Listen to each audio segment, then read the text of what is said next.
सरकारला काय सांगणार आहात? माझी विनंती आहे सरकारले बी आणि मी सभागृहात सांगितलं आहे की आता याच्यामध्ये पारदर्शकता आली पाहिजे.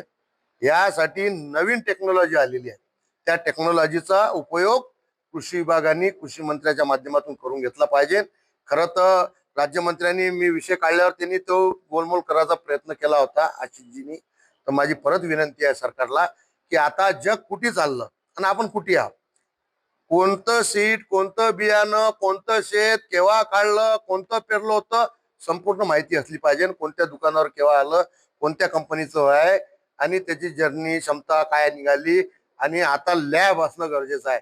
एकच लॅब आहे आपल्या इथं पीकेव्हीची आणि त्याच्यामुळे लॅबचे नमुने हे पेरल्यावर येऊन राहिले. त्याच्यामुळे बी शेतकरी अडचणीत येऊन राहिला. एक लॅबची मागणी मी करणार आहोत आणि नवीन तंत्रज्ञानाचा वापर करावा अशी माझी सरकारला विनंती आहे. भविष्यात जर याच्या संदर्भात आंदोलन करायचं असेल, हरीश पिंपरीची स्टाईल वेगळी आहे. मी आजच सांगितलं संपूर्ण जिल्हाभर आंदोलन उभं करीन.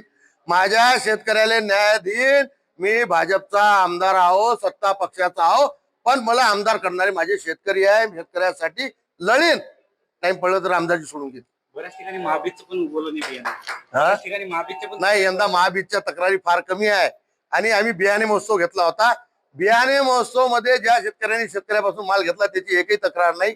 महाबीजच्याही कमी आहे. याच्यात तुम्हाला मी नाव वाचून दाखवतो लागेल तर.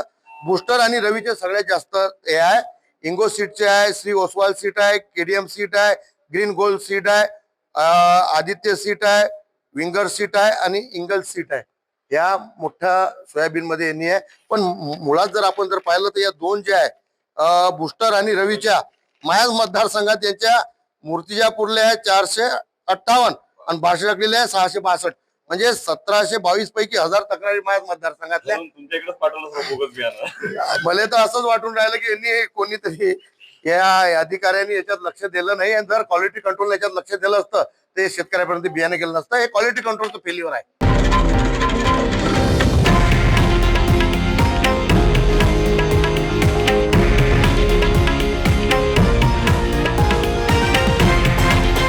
हे आहे देशातील नंबर 1 न्यूज नेटवर्क आणि आपण पाहत आहात TV9 मराठी, एकमेव.